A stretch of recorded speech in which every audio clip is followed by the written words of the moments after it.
there, and welcome to the module on lifestyle coaching. Today, you'll begin leveraging all of your nurse coaching skills to empower your clients to improve every area of their lifestyle. And as you may recall, lifestyle medicine is the use of evidence-based lifestyle modification to prevent, treat, and often reverse the lifestyle-related chronic diseases that have become all too prevalent in modern society. Now, the fundamentals of lifestyle medicine are insanely simple. And if you strip away all of the theory and mountains of research, you end up with 6 core principles. Eat more whole, plant-based foods. Connect with yourself, others, and the world around you. Practice mindfulness to slow down and reduce stress. Get your minimum effective dose of physical exercise. Ensure adequate sleep and rest, and avoid risky substances. Boom! Super simple, right? But here's the thing. Many practitioners are fully aware of the benefits of being more intentional about the ways that we eat, sleep, move, and connect to others. But there is this massive chasm between theory and practice, between the knowing what our patients should be doing and actually helping them to do it. And this is why many of these lifestyle strategies, they might seem like common sense, but they aren't common practice. And that's why nurse coaching is a critical missing piece.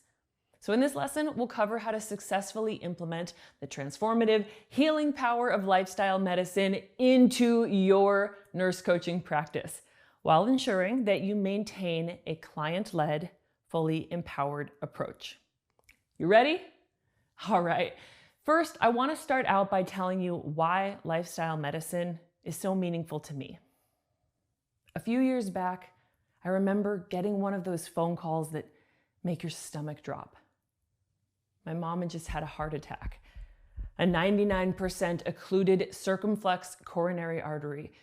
And after she made it out of the cath lab, they said that if she had arrived just 1 minute later, that I likely would have lost her.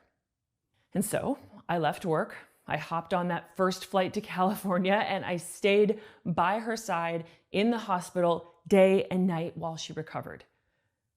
But over the course of 4 days in her hospitalization, what I realized was that during all of the lab work, the consults, the vital sign checks by these truly amazing nurses and doctors who helped her to recover, not one single provider offered her any real support on how to change her lifestyle.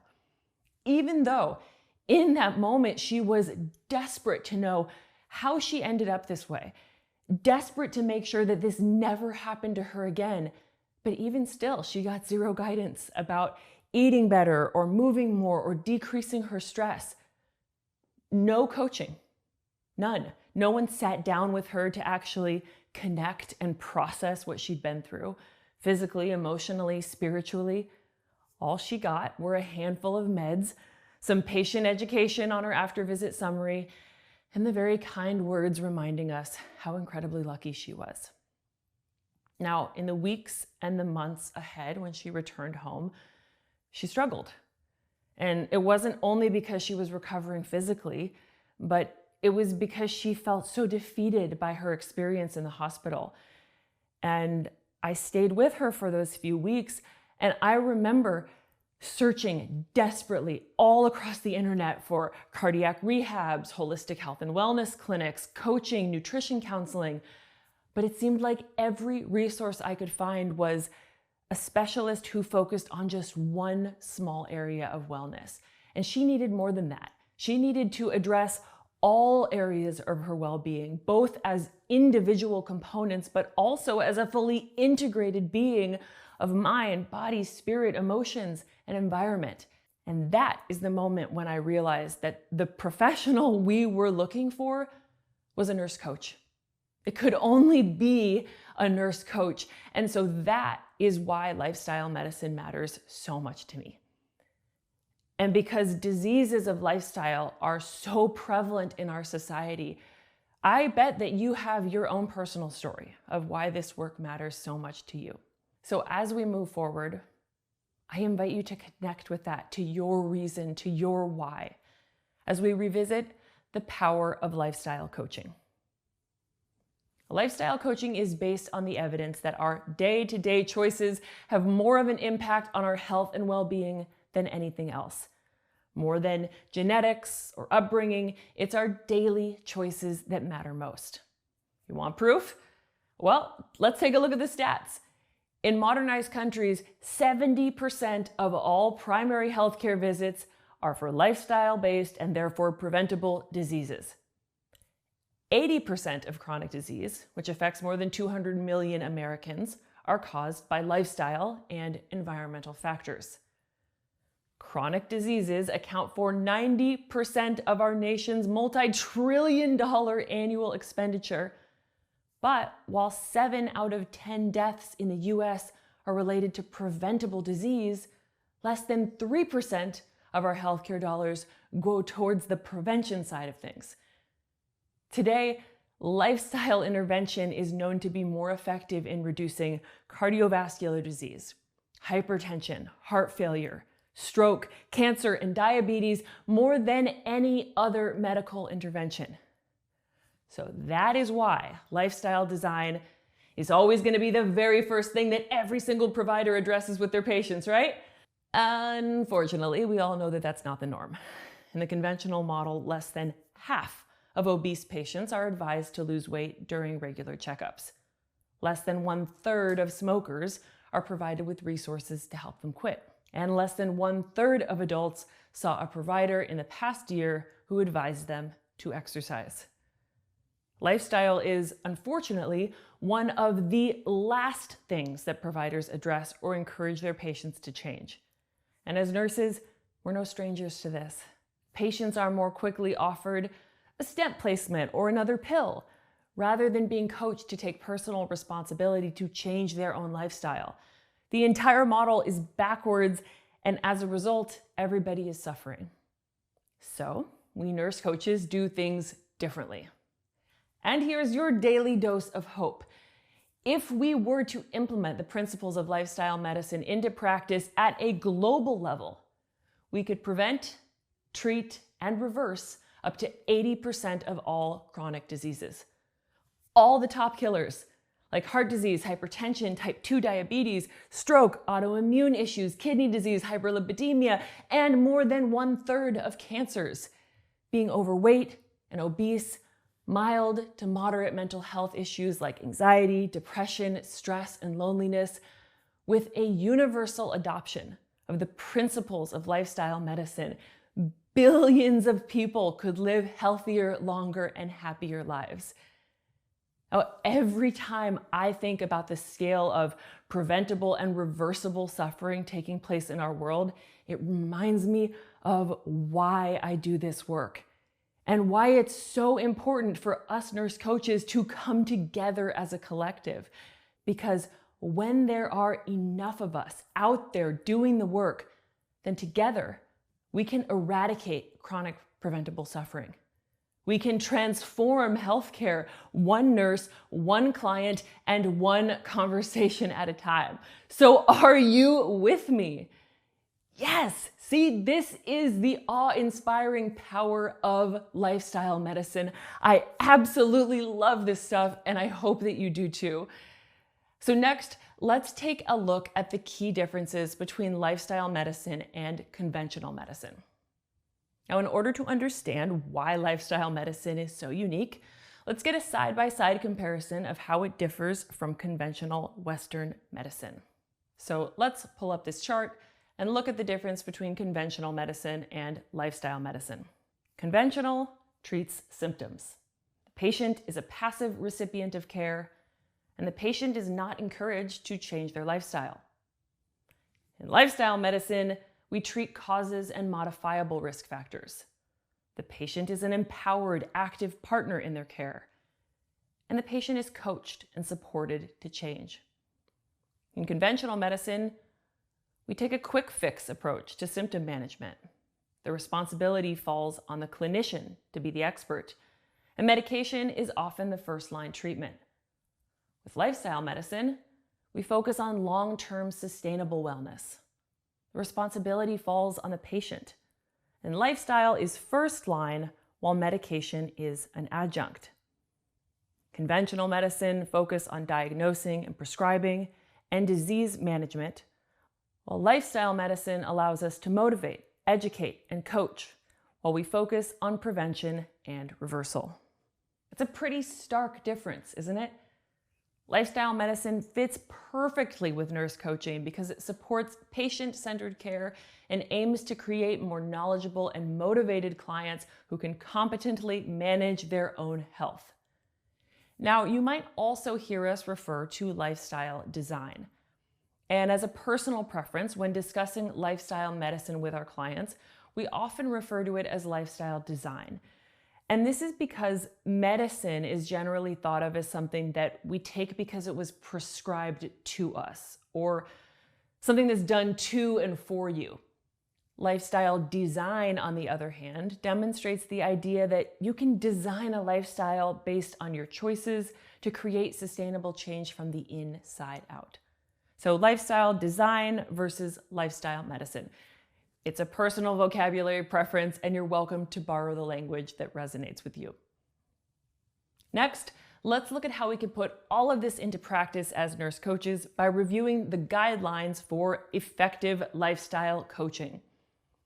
Okay, so now that you know the major differences between conventional and lifestyle medicine and its power to heal, let's look at the guidelines for effective lifestyle coaching.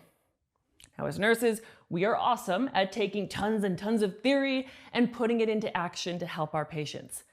You give us a proven, effective process for healing, and we're going to do it better than anyone else on the planet. So here are the guidelines for effective lifestyle coaching, and you can use these across any and all areas of lifestyle. Guideline number 1, you first. If you want to be most effective as a lifestyle coach, then pour from an overflowing cup. Create an abundance of wellness in your own life first by putting the principles of lifestyle medicine into action in your own day-to-day. There's no need to strive for perfection, but commit to doing the work in your own life. So that means taking everything that you learn and finding creative ways to make it work for you.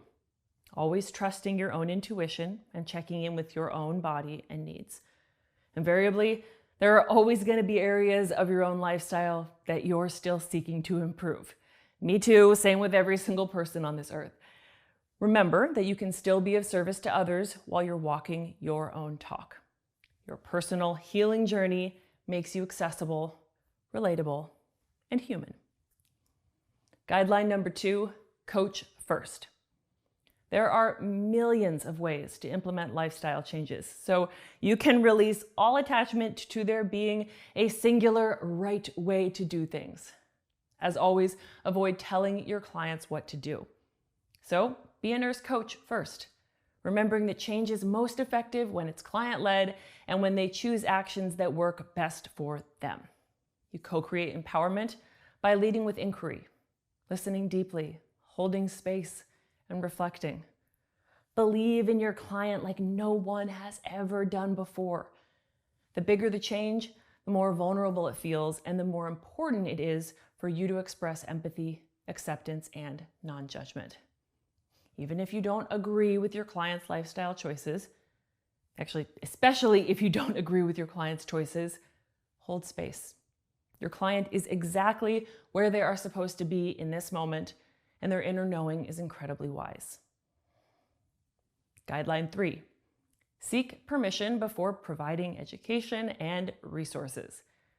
If you ever notice something that could save your client an enormous amount of time, money, or suffering, and they're not able to see that perspective themselves, then you have encountered a potential knowledge deficit. And in these moments, you're likely going to feel called to educate and offer some resources and suggestions. But before you say anything, take a deep breath and check in. Ask yourself if this desire to educate, to give resources and advice, is this in service of your client, or is it just you wanting to tell somebody what to do? And if you realize that it's the latter, then exhale deeply and keep on coaching.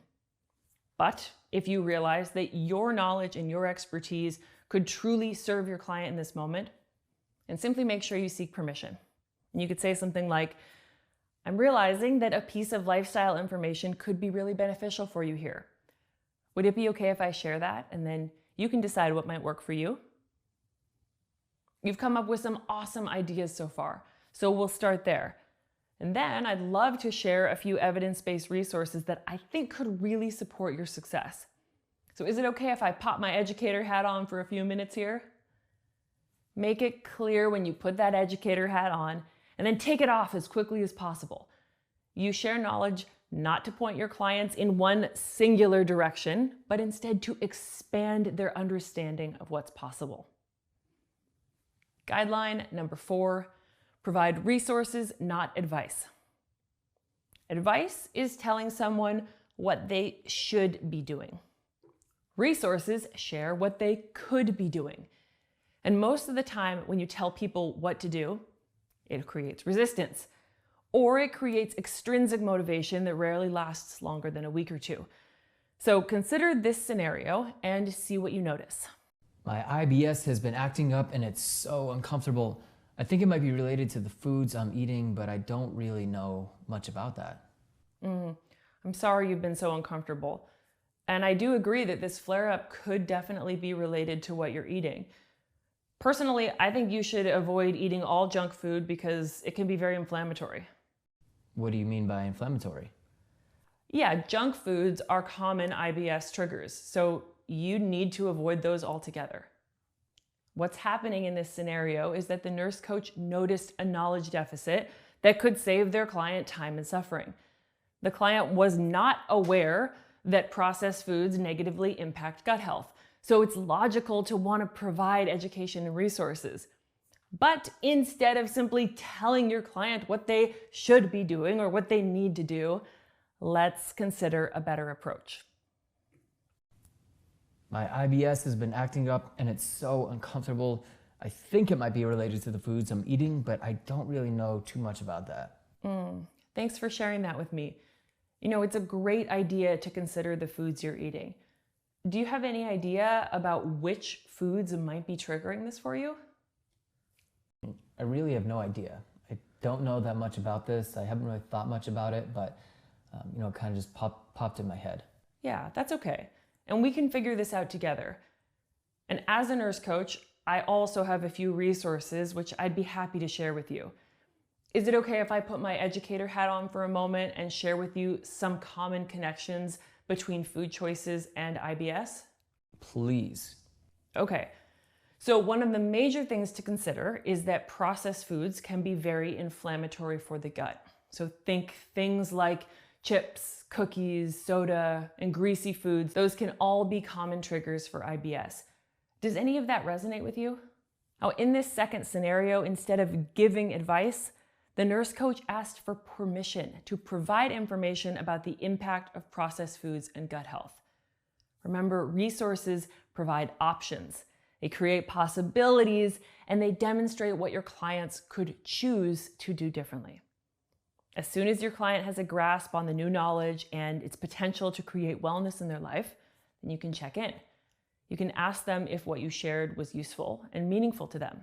You might say something like, I'm curious, what came up for you as I talked about how eating more whole foods can really improve IBS? Or, okay, so now that you know that eating fewer processed foods could help you feel better, what do you want to do differently? Or you could say, now I want to remind you that while I'll always share resources with you, I'm not here to tell you what to do. So of what I just shared with you, is there anything in particular that resonates? And this brings us to guideline number 5, connect with the why. When your client decides on a certain lifestyle change or a goal that they want to make, ensure that you're taking a moment to connect to a deeper meaning and purpose for their change. Align their goals with their core values to provide compelling intrinsic motivation over the long term. Now, you don't need to do this every single time for every single action, but reminding your clients of what they're working towards and why, that's going to help keep them going, especially when the going gets tough. And finally, guideline 6, coach the individual. While the mountains of evidence behind lifestyle medicine allow us to find the behavioral patterns that will support most people, as nurse coaches, we always take a highly individualized approach. So meet your client where they're at. Allow them to lead. Prioritize what's most important for them. Always honor their beliefs, their cultures, their values, because no area of health or lifestyle is a one-size-fits-all approach. Every single one of your clients, they're going to have different backgrounds, different personal preferences, different comorbidities and circumstances, and they deserve personalized coaching. So while we coach our clients to improve their lifestyle, we take a highly personalized approach, and we never, ever presume to know what's best for the individual. We support our clients to create lifestyle changes in accordance with what works best for them, for their health, and their bodies. All right, so there you have it, a firm understanding of what lifestyle medicine is and why it's so important. You've got basic guidelines that you can apply when coaching around any area of lifestyle, which basically boils down to putting everything you've learned so far into action. And when you honor the science of human change, you support your clients to create sustainable transformation. Thanks for watching, and my friend, we will see you in the next lesson.